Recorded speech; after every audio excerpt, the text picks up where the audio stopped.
오늘의 묵상, 우리의 삶에 이해할 수 없는 고통과 재앙이 닥쳤을 때 우리는 종종 질문을 던집니다. 하나님은 지금 어디에 계신가? 왜 이런 끔찍한 일이 일어나는 것을 보고만 계시는가? 이는 마치 우리 민족이 겪었던 혹독한 시련의 역사 속에서 수없이 던졌던 질문과도 같습니다. 오늘 우리는 성경 속 가장 고통스러운 순간들을 통해 그 안에서도 일하고 계시는 하나님의 절대적인 주권에 대해 깊이 묵상하고자 합니다. 오늘 이 깊은 성찰의 시간에 함께 하시기 전 잠시 시간을 내어 구독과 좋아요를 눌러주시면 하나님의 귀한 말씀이 더 많은 영혼에게 닿는데 큰 힘이 됩니다. 이 채널을 통해 여러분의 삶에 놀라운 은혜와 평강이 가득하기를 먼저 기도합니다. 이야기는 눈물의 선지자 예레미야로부터 시작됩니다. 그는 자신이 목숨보다 사랑했던 조국 이스라엘과 거룩한 도시 예루살렘이 바빌론 제국의 느부갓네살 왕에 의해 무참히 파괴되는 것을 두 눈으로 직접 목격했습니다. 성전은 불탔고 백성들은 죽거나 포로로 끌려갔으며 도시는 폐허가 되었습니다. 그 참상 앞에서 예레미야는 강물처럼 눈물을 흘렸습니다. 하지만 그 극심한 슬픔 속에서도 그는 결코 이렇게 말하지 않았습니다. 하나님께서 잠시 휴가를 떠나셨구나. 혹은 온 우주를 만드신 여호와 하나님께서 깜빡 잠이 드셨나 보다. 그는 하나님의 부재나 무능력을 탓하지 않았습니다. 왜냐하면 예레미야는 이 모든 끔찍한 심판이 수세기 동안 예언되었고 백성들의 죄악으로 인해 하나님께서 친히 행하신 일임을 알고 있었기 때문입니다. 그의 고통과 깨달음이 고스란히 담긴 책이 바로 예레미야애가입니다. 이 책은 성경 전체를 통틀어 가장 비통하고 슬픈 책 중 하나로 꼽힙니다. 부모가 굶주림에 지쳐 자신의 자녀를 삶아먹는 끔찍한 묘사까지 나올 정도로 인간이 겪을 수 있는 최악의 고통이 담겨 있습니다. 그런데 놀라운 사실이 있습니다. 이토록 처절한 슬픔을 담은 예레미야애가는 사실 매우 정교하게 짜인 문학 작품이라는 점입니다. 히브리어 알파벳 22글자의 순서에 따라 각 장과 절이 시작되는 알파벳이 형식으로 기록되었습니다. 예를 들어 한 장은 첫 절이 알렙으로 둘째 절이 베트로 시작하는 방식입니다. 이것이 무엇을 의미할까요? 이는 인간의 관점에서는 완벽한 혼돈과 절망처럼 보이는 상황 속에서도 모든 것을 처음부터 끝까지 아시는 하나님의 질서와 계획이 존재함을 상징적으로 보여주는 것입니다. 가장 극심한 고통조차도 그분의 통제 아래 있음을, 그 슬픔의 알파벳 하나하나를 하나님께서 엮어가고 계심을 암시하는 것입니다. 예레미야는 그 혼돈의 중심에서 이렇게 고백합니다. 예레미야애가 3장 37절과 38절입니다. 주께서 명령하지 아니하시면 누가 능히 말하여 이루어지게 하랴. 화와 복이 지존자의 입으로부터 나오지 아니하느냐. 예루살렘을 향해 돌격하라. 고 외친 바빌론의 장군이 있었을지라도 그 명령이 실행될 수 있었던 것은 궁극적으로 하나님께서 허락하셨기 때문이라는 고백입니다. 좋은 일이든 재앙과 같은 끔찍한 일이든 모든 일의 근원에는 가장 높으신 분, 하나님의 입이 있다는 것입니다. 이러한 하나님의 주권은 단지 거대한 재앙뿐만 아니라 역사 속 인물들의 삶과 왕국의 흥망성쇠에도 직접적으로 개입하십니다.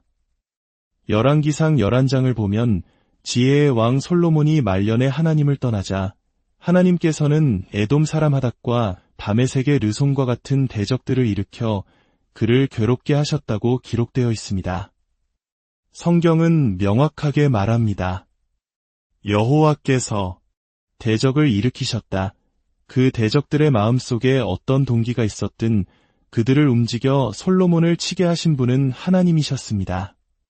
북이스라엘 왕국의 초대 왕이었던 여로보암의 경우도 마찬가지입니다. 하나님께서는 그를 평범한 백성 중에서 높이 들어 왕으로 삼으셨습니다. 다윗의 가문에서 나라를 찢어 그에게 주셨습니다. 그러나 여로보암은 금송아지를 만들어 백성들이 우상을 숭배하게 하는 등 역사상 가장 악한 왕 중 하나가 되었습니다. 그러자 하나님은 그에게 다시 재앙을 내리시겠다고 선포하십니다. 보라, 내가 여로보암의 집에 재앙을 내려 하나님께서 세우시고 하나님께서 심판하시는 것입니다. 이처럼 한 개인과 국가의 운명이 전적으로 하나님의 손에 달려있음을 성경은 거듭해서 증언합니다. 하나님의 주권은 선택받은 민족인 이스라엘에만 국한되지 않습니다. 이방 민족들의 역사 또한 그분의 계획 아래 움직입니다. 에스겔 26장에서 하나님께서는 교만한 도시 두로를 향해 말씀하십니다. 내가 많은 민족들이 너를 치러 올라오게 할 것이니 하나님께서는 마치 바다의 파도를 일으키시듯 여러 나라를 움직여 당신의 뜻을 이루는 도구로 사용하십니다. 오바댜서는 교만으로 가득 찬 에돔 족속을 향한 심판을 예언합니다. 그들은 독수리처럼 높은 바위 틈에 살아 아무도 자신들을 끌어내리지 못할 것이라 자만했습니다. 그러나 하나님께서는 말씀하십니다. 내가 독수리처럼 높이 오르며 별 사이에 깃들일지라도 내가 거기에서 너를 끌어내리리라. 인간의 교만은 하나님께서 가장 미워하시는 것이며 어떤 강한 권력도 그분의 심판을 피할 수는 없습니다. 가장 놀라운 예는 이사야 45장에 등장하는 페르시아의 고레스 왕입니다. 그는 하나님을 알지 못하는 이방인 통치자였습니다. 그러나 하나님께서는 그를 나의 기름 부음 받은 고레스라고 부르시며 그의 오른손을 붙들어 여러 나라를 정복하게 하셨습니다. 하나님은 고레스보다 앞서가시며 길을 평탄하게 하고 논문과 쇠빗장을 부수셨습니다. 이 모든 일을 행하신 목적은 단 하나, 온 세상이 해뜨는 곳에서든지 지는 곳에서든지 하나님 외에 다른 이가 없는 줄을 알게 하려는 것이었습니다. 그리고 이사야 45장 7절에서 하나님은 당신의 주권을 가장 강력하게 선포하십니다. 나는 빛도 짓고 어둠도 창조하며 나는 평안도 짓고 환난도 창조하나니 나는 여호와라. 이 모든 일들을 행하는 자니라. 이 말씀은 우리에게 큰 도전이 됩니다. 우리가 이해하는 평안과 복뿐만 아니라 우리가 피하고 싶어하는 환난과 재앙까지도 창조하시는 분이 바로 하나님이라는 선언이기 때문입니다. 이는 하나님이 악의 근원이라는 뜻이 결코 아닙니다. 세상의 모든 현상, 선과 악의 결과들까지도 그분의 궁극적인 통제와 허락 없이는 일어날 수 없다는 절대 주권에 대한 선포입니다. 이러한 하나님의 절대 주권은 인류 역사의 마지막 장인 요한계시록에서 그 절정을 이룹니다. 마지막 때에 짐승이라 불리는 적그리스도와 그를 따르는 열왕이 나타나 어린 양이신 예수 그리스도와 교회를 대적할 것이라고 예언됩니다. 그들은 온갖 사악한 힘을 동원하여 세상을 혼란에 빠뜨릴 것입니다. 하지만 요한계시록 17장 17절은 이 모든 악의 배후에 있는 놀라운 진실을 폭로합니다. 이는 하나님이 자기 뜻대로 할 마음을 그들의 마음에 주사 한 뜻을 이루게 하시고 그들의 나라를 그 짐승에게 주게 하시되 하나님의 말씀이 응하기까지 하심이라. 하나님의 교회를 파괴하려는 사악한 왕들의 마음에 그 악한 계획을 실행할 마음을 주신 분이 바로 하나님이라는 충격적인 말씀입니다. 물론 그들은 자신의 의지로 악을 행하며 그 죄에 대한 책임을 지고 결국 심판받을 것입니다. 그러나 그들의 악한 의지조차도 결국에는 하나님의 더 크고 선하신 목적, 즉 당신의 말씀이 성취되는 것을 이루는데 사용될 뿐입니다. 사탄과 그를 따르는 모든 악한 세력은 결국 하나님 손에 묶인 사슬의 길이만큼만 움직일 수 있는 존재에 불과합니다. 오늘 나눈 말씀은 때로 우리를 불편하게 하고 우리의 이성으로 다 이해하기 어려울 수 있습니다.